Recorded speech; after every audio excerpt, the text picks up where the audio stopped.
Hello friends, welcome back to my YouTube channel LSP classes. तो आज हम देखने वाले हैं साइंस चैप्टर 1 के जो बाकी के टॉपिक्स बाकी थे वो वाले हम देखने वाले थे। तो हमारा साइंस चैप्टर 1 जो था वो उसका नाम था ग्रेविटेशनल। तो उसके आगे के जो कंटेंट थे वो देखने वाले हैं। तो फर्स्ट ऑफ चेक कर लेते हैं हम आज हम क्या क्या पढ़ने वाले हैं। सबसे पहले द्रव्यमान पढ़ने वाले हैं। द्रव्यमान क्या होता है, उसकी हर जगह वैल्यू क्या रहती है, ये सब हम देखने वाले हैं। उसके बाद भार पढ़ने वाले हैं, भार द्रव्यमान में क्या अंतर है वो देखने वाले हैं। मुक्त पतन यानी फ्री फॉल क्या होता है वो हम देखने वाले हैं। और गुरुत्वीय स्थितिज ऊर्जा और लास्ट में मुक्त वेग या पलायन वेग, ये इतने सारे टॉपिक्स आज हम कवर करने वाला हूँ। इसके अलावा एक हम सम्स भी इसमें करेंगे, ठीक है। तो वीडियो स्टार्ट करने से पहले अगर आपने मेरे चैनल को सब्सक्राइब नहीं किया तो प्लीज़ मेरे चैनल को सब्सक्राइब कर दीजिए। तो लेट्स स्टार्ट करते हैं। तो अब हम देखने वाले द्रव्यमान क्या होता है। तो फर्स्ट ऑफ ऑल द्रव्यमान क्या होता है वो हम देख लेते हैं। तो किसी भी पिंड में समावेश द्रव की मात्रा को उस पिंड का हम द्रव्यमान कहते हैं। ये होता है द्रव्यमान का सिंपल सा डेफिनेशन। और इसकी जो इकाई होती है वो केजी होती है, ठीक है। द्रव्यमान की इकाई क्या होती है, केजी होती है। और ये जो होता है एक आदिश राशि होता है। और उसका मान जो द्रव्यमान होता है उसका मान सर्वत्र समान होता है। मतलब कहीं भी आप चले जाओ, किसी भी प्लेनेट पे चले जाओ या कहीं भी जाओ, आपका द्रव्यमान जो होगा कभी चेंज नहीं होगा। इट्स हमेशा ये इक्वल ही रहता है, कभी इसका मान नहीं बदलता। तो ये था द्रव्यमान। अगला है हमारा भार। तो भार क्या होता है, किसी भी पिंड को पृथ्वी जिस गुरुत्वीय बल से आकर्षित करती है उस बल को हम भार कहते हैं। ये भार का नॉर्मल सा डेफिनेशन है। तो भार जो होता है एक सदिश राशि होता है। भार कौन सी राशि होती है, एक सदिश राशि होती है। और भार को हम नापने के लिए न्यूटन यूज करते हैं, ठीक है। तो बहुत से लोग क्या करते हैं, जो नॉर्मल लोग होते हैं वो भार को केजी में ऐसा केजी इकाई में नापते हैं, लेकिन ऐसा नहीं है। साइंटिफिक अगर साइंटिफिकली हम देखें तो भार को हम न्यूटन में नापते हैं, ठीक है। तो भार और द्रव्यमान में क्या अंतर है वो अब हम समझते हैं एक एग्जांपल के थ्रू, ठीक है। तो मैंने एक प्लैनेट ले लिया, सबसे पहले अर्थ ले लिया जिसका ग्रेविटी है 9.8 मीटर पर सेकेंड स्क्वायर। एक और प्लैनेट ले लिया जिस जो है मार्स, इसकी जी की वैल्यू है 3.7 मीटर पर सेकेंड स्क्वायर। और वेनस जिसकी जी की वैल्यू है 8.87।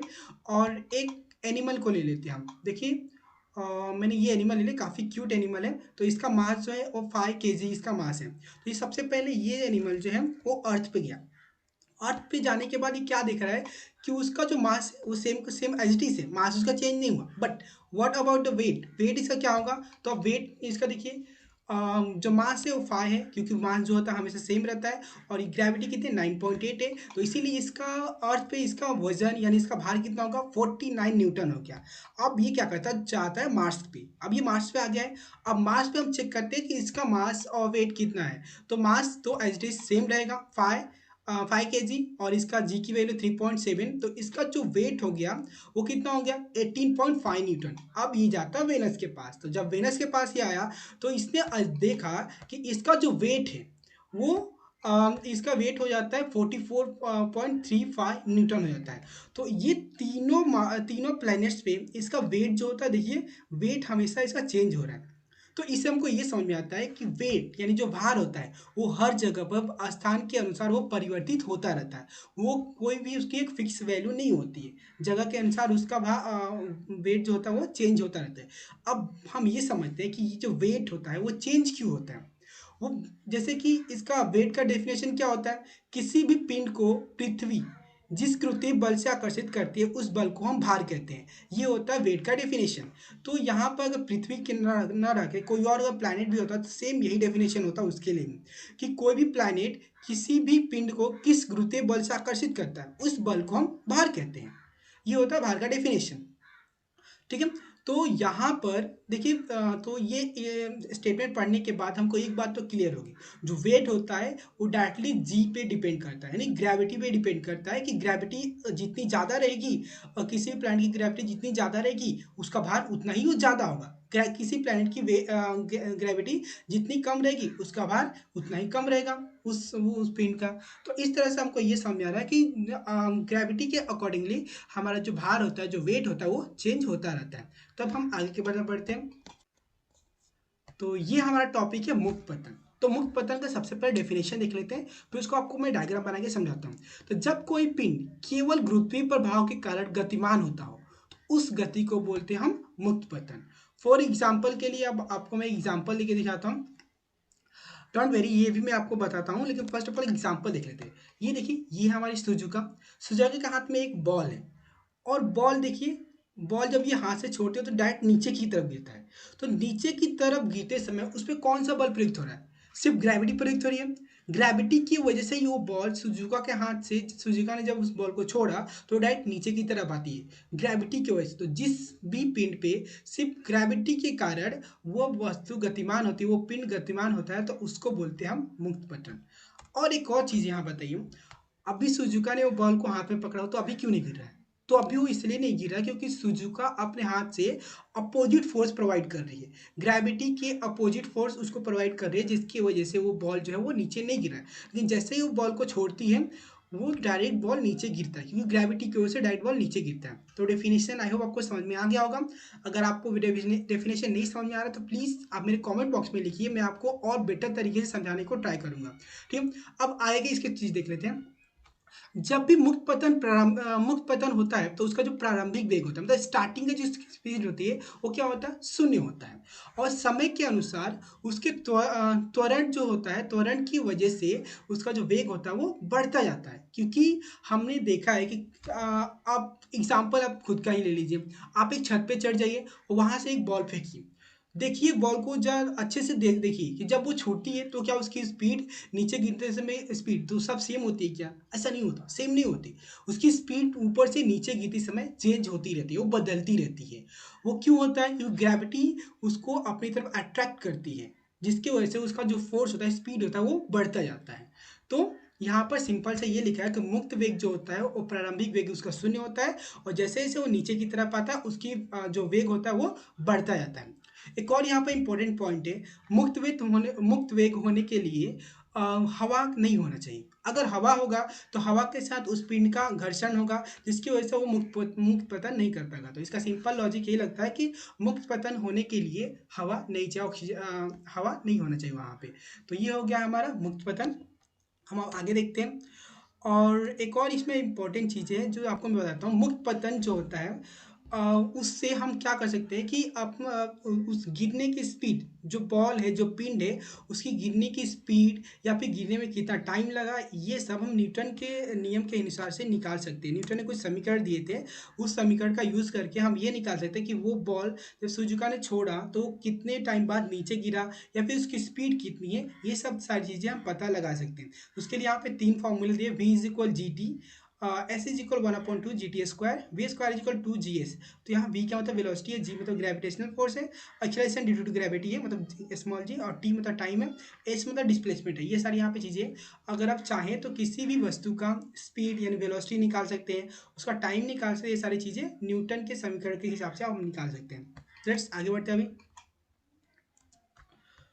तो यहाँ पर एक सम है, तो सबसे पहले ये सम को हम सॉल्व कर लेते हैं, फिर आगे की तरफ बढ़ेंगे। तो यहाँ पे लिखा हुआ है कि एक एक 3 केजी द्रव्यमान लोहे का गोला 125 मीटर ऊंचाई से नीचे गिरा। तो एक आज जूम कीजिए यहाँ पर, जब जस्ट वेट कीजिए, मैं एक आपको डायग्राम बना के जल्दी बेटर समझा पाऊंगा। यहाँ पर जूम कीजिए कि यहाँ पे 3 केजी का द्रव्यमान का एक लोहे का गोला है, उसको 125 मीटर ऊंचाई से नीचे गिरा रहे हैं हम। और उस वक्त जी का जो मान है वो 10 मीटर पर सेकेंड स्क्वायर, यहाँ पे स्क्वायर आएगा, ठीक है। तो जी का जो मान है वो 10 मीटर पर सेकेंड स्क्वायर है। तो ये 3 चीज़ें हमको निकाली। फर्स्ट निकालिए ज़मीन तक पहुंचने के लिए लगने वाला समय, मतलब कि ये जो बॉल यहाँ से यहाँ तक गिरा तो उसको कितना टाइम लगा यहाँ से यहाँ आने में, ये हमको निकालना है सबसे पहला। दूसरा, ज़मीन तक पहुँचते समय उसका वेग कितना होगा। तो ज़मीन तक पहुँचते समय, मतलब यहाँ से उसको यहाँ आते समय उसका स्पीड कितनी होगी, वेलोसिटी कितनी होगी यहाँ पर, वो हमको निकालना है। और लास्ट है, आधे समय में उसकी ऊंचाई कितनी होगी। तो जब यहाँ से नीचे गिर रहा है तो हाफ टाइम में जितना यहाँ पे टाइम मिलेगा उसको मैं अगर हाफ कर दूंगा तो मैं ये इजीली फाइंड आउट कर पाएंगे। तो चलो स्टार्ट करते हैं। पहला देखिए, लोहे के गोले का द्रव्यमान है m इज इक्वल 3 kg, तय की गई दूरी कितनी है 125 मीटर, और इसके प्रारंभिक वेग कितनी होगी, शून्य होगा। वो मैंने आपको पहले ही बताया, जब भी इसका प्रारंभिक वेग हमेशा क्या होता है, शून्य होता है। तो उसका त्वरण यानी ए यानी ग्रेविटेशनल फोर्स मतलब एक्सेलरेशन ड्यू टू ग्रेविटी कितनी है 10 मीटर पर सेकेंड उसका, जो कि यहाँ पे दिया हुआ है, जी का मान यहाँ पे दिया हुआ है। तो ये हो गया।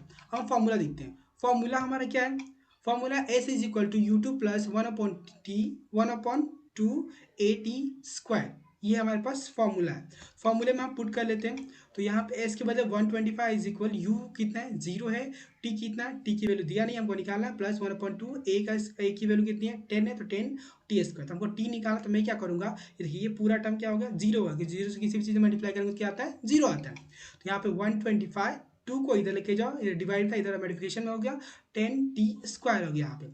अभी हम क्या करते हैं कि इसको तो एज इट इज रखते हैं, सॉरी 125 को 2 में मल्टीप्लाई करते हैं, कितना हो जाएगा वो 250 हो जाएगा। अब ये जो 10 है इधर मल्टीप्लिकेशन में, इस साइड तो डिवाइड में हो गया, तो इस तरह से 0 से 0 कैंसिल हो जाएगा 25 इज इक्वल टी का स्क्वायर। तो टी की वैल्यू कितनी आ जाएगी 5 आ जाएगी, 5 सेकेंड। तो यहाँ पर हमने फर्स्ट वाला सम सॉल्व कर लिया। सेकेंड सम, जमीन तक पहुंचते समय उसका वेग कितना होगा, तो इसमें v निकालना है, बहुत ईजी है। v is equal you plus 80 लगा दीजिए। यहाँ पे हमारे पास e की वैल्यू है 0, a की वैल्यू है 10 और t की वैल्यू है 5 सेकेंड। तो ये तो अब हम देखते हैं गुरुत्वीय स्थितिज ऊर्जा क्या होती है। तो उससे पहले आपको पता होना चाहिए स्थितिज ऊर्जा क्या होती है। तो पहले स्थितिज ऊर्जा का डेफिनेशन देख लेते हैं। जैसे कि इसका डेफिनेशन होता है पिंड की विशिष्ट स्थिति, यानी पिंड की विशिष्ट स्थिति के कारण या स्थान के कारण उसमें समाविष्ट होने वाली ऊर्जा को हम बोलते हैं स्थितिज ऊर्जा। ये होता है स्थितिज ऊर्जा। तो अब हम जानते हैं गुरुत्वीय स्थितिज ऊर्जा क्या होती है। तो गुरुत्वीय स्थितिज ऊर्जा जानने के लिए थोड़ा सा आपको वेट करना पड़ेगा। सबसे पहले हम ये जान लेते हैं स्थितिज ऊर्जा के बारे में, थोड़ी और इन्फॉर्मेशन जान लेते हैं, ठीक है। तो जैसे कि यहाँ पे लिखा हुआ है, यह ऊर्जा सापेक्ष होती है और पृष्ठभाग से पिंड की ऊंचाई बढ़ने पर वह बढ़ती जाती है, ठीक है। और यहाँ पर m द्रव्यमान तथा पृथ्वी की पृष्ठभाग से ऊंचाई पर स्थित पिंड की स्थितिज ऊर्जा mgh होता है, वो mgh होता है, ये अभी तक हम जानते हैं, ठीक है। लेकिन ये जो ऊर्जा होता है वो पृथ्वी के पृष्ठभाग पे शून्य होता है, जीरो होता है। और जैसे जैसे हम पृथ्वी के पृष्ठभाग से ऊपर की तरफ जाते हैं वैसे वैसे उसकी ऊंचाई mgh की जो मान होता है वो बढ़ता रहता है। लेकिन यहाँ पर एक प्रॉब्लम ये आता है कि यहाँ पे जो h है, जो हाइट के लिए ऊंचाई के लिए जो h यूज कर रहे हैं वो यहाँ पे बहुत कम रहता है एज कम्पेयर टू रेडियस। जो अर्थ का रेडियस होता है उसके कंपेयर में जो h का मान होता है बहुत कम होता है। इसीलिए हम g के मान को कांस्टेंट मान के चलते हैं। लेकिन तब क्या हो जब g का मान चेंज होता है। हम सभी जानते हैं जैसे जैसे जब पृथ्वी के पृष्ठभाग से ऊपर की तरफ जाते रहते हैं वैसे वैसे जो स्मॉल g है उसका मान क्या होता है, घटता जाता है। तो और एक वक्त ऐसा आता है जब स्मॉल g का मान शून्य हो जाता है। तो जब हमारा h का मान बहुत ज़्यादा बढ़ जाता है और एज कम्पेयर टू रेडियस के मुकाबले में उसका मान बहुत ज़्यादा बढ़ जाता है, तो ये जो mgh फॉर्मूला होता है स्थितिज ऊर्जा का, ये कार्यरत नहीं होता, ये काम नहीं करता। इस परिस्थिति में स्थितिज गुरुत्वीय स्थितिज ऊर्जा आता है, ग्रेविटेशनल पोटेंशियल एनर्जी आती है, ठीक है। तो ये जो ग्रेविटेशनल गुरुत्वीय स्थितिज ऊर्जा है इसका फॉर्मूला कुछ इस तरह का है। मैं आपको टिक करके दिखाता हूँ। देखिए ये इसका फॉर्मूला है, ठीक है। G m divide by r plus s. यहाँ पे जी जो है ग्रेविटेशनल फोर्स है, कैपिटल एम अर्थ का मास है, स्मॉल एम कोई भी पिंड रहेगा, कोई भी सब्जेक्ट रहेगा, ऑब्जेक्ट रहेगा उसका मास है, आर यहाँ पृथ्वी का रेडियस है, एच यहाँ हाइट है कि कितनी हाइट पे वो पिंड है।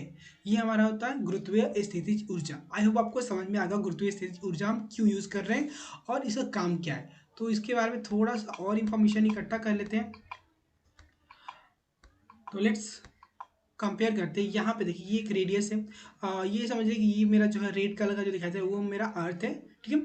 और ये सब जो है वो आउटर स्पेस है, मतलब कि अर्थ का सरफेस से ऊपर के जो पोर्शन है वो है, ठीक है। तो कोई भी चीज़ कोई भी वस्तु कोई भी पिंड अगर अर्थ के सरफेस से ज़्यादा थोड़ा बहुत ऊंचाई पे रहेगी तो वहाँ पे गुरुत्वीय स्थितिज ऊर्जा mgh होता है, यानी वहाँ पे स्थितिज ऊर्जा लगता है। लेकिन वही अगर थोड़ा और ज़्यादा होगी, मतलब कि as compare to the radius वो ज़्यादा हो जाएगा, तब वहाँ पे गुरुत्वीय स्थितिज ऊर्जा GMM divide by r plus h हो जाता है, ठीक है। बस यही दोनों में फ़र्क है। यहाँ पर आपको ये भी बता दिया मैंने पहले ही कि यहाँ पे mgh फॉर्मूला क्यों लगता है। mgh फॉर्मूला इसलिए लगता है क्योंकि यहाँ पे h का मान जो होता है बहुत कम होता है। ऐसा मान के चलते हैं कि h का मान रेडियस के मुकाबले बहुत कम होने की वजह से g यहाँ पे कांस्टेंट रहता है। यहाँ पर हम g का मान कांस्टेंट लेके चलते हैं, इसीलिए यहाँ पर ये फॉर्मूला mgh होता है। लेकिन यहाँ पर जो स्मॉल g रहता है उसका मान चेंज होता रहता है, क्योंकि हमने अभी तक ये पढ़ा है कि जैसे जैसे हम अर्थ सरफेस से ऊपर की तरफ जाते हैं वैसे वैसे हमारा जो स्मॉल g रहता है उसकी वैल्यू क्या होती है, कम होती जाती है। इसीलिए कुछ ज़्यादा दूरी पे, मतलब अर्थ सरफेस से बहुत ज़्यादा दूरी पे अगर मैं रहूँगा तो वहाँ पर जो स्थितिज ऊर्जा लगेगा गुरुत्वीय स्थितिज ऊर्जा वो ये लगेगा, यहाँ पर जो है वो लगेगा। ठीक है, आई होप आपको ये सब क्लियर हो गया होगा। चलो अब आगे बढ़ते हैं हम। ये हमारा है लास्ट टॉपिक। तो सबसे पहले मैं जो लिखा वो मिटा लूँ, फिर आगे बढ़ते हैं हम। मुक्त वेग या पलायन वेग क्या होता है? तो इस वेग से किसी भी वेग से फेंका गया अगर कोई पिंड वापस अगर पृथ्वी पे वापस नहीं आता है तो उस वेग को बोलते हैं मुक्त वेग या फिर पलायन वेग। फिर से मैं बोलता हूँ, देखिए, अगर एक स्पीड से कोई भी बॉल या कोई भी चीज आसमान में फेंकी जाती है और वो वापस धरती पे नहीं आती, वो पृथ्वी गुरुत्वाकर्षण कक्षा से बाहर चली जाती है, तो उस वेलोसिटी को, जिस वेलोसिटी पे उस गेंद को फेंका गया था, उसको बोलते हैं मुक्त वेग या फिर पलायन वेग। एग्जाम्पल देखिए, आपको मैं बेटर समझा पाऊंगा। देखिए यहाँ पर एक ये समझिए कि एक सरफेस है, सरफेस नहीं है सॉरी, अर्थ के बाहर का कुछ एरिया है और स्पेस है, ऐसा समझ लीजिए कि एक स्पेस है। ठीक है, तो हम क्या करते हैं, एक बॉल में यहाँ पे थोड़ी स्पीड से एक बॉल फेंक रहा हूँ, कुछ देर गया और फिर यहाँ से वापस आ गया। फिर मैं एक और बॉल लेता हूँ, इसको भी फेंकता हूँ, ये भी कुछ और दूर गया, फिर से वापस आ गया। एक और बॉल फेंकता हूँ, ये गया और वापस ही नहीं आया। तो जिस वेग से, देखो ये जो नीले वाली गेंद गई, जिस वेग से गई कि वापस भी नहीं आई, उस वेग को हम बोलते हैं मुक्त वेग या फिर पलायन वेग। सिंपल में अगर बोलूँ तो उस वेग को बोलते हैं मुक्त वेग या पलायन वेग, जिस वेग से फेंकी गई वस्तु वापस पृथ्वी पे वापस नहीं आती, गुरुत्वाकर्षण कक्षा से बाहर चली जाती है, तो उसको बोलते हैं पलायन वेग या फिर मुक्त वेग होता है। ठीक है, थैंक यू अभी तक मेरा वीडियो देखने के लिए। और ये जो फर्स्ट चैप्टर था हमारा वो खत्म हो गया है। नेक्स्ट चैप्टर भी मैं जल्द ही लेके आऊँगा, तो प्लीज़ आप मेरे वीडियो को लाइक कीजिए, मेरे चैनल को सब्सक्राइब कीजिए और बहुत से लोगों को शेयर कीजिए, ताकि जो भी हिंदी मीडियम के बच्चे वो ईजिली पढ़ सके। ठीक है, थैंक यू वेरी मच।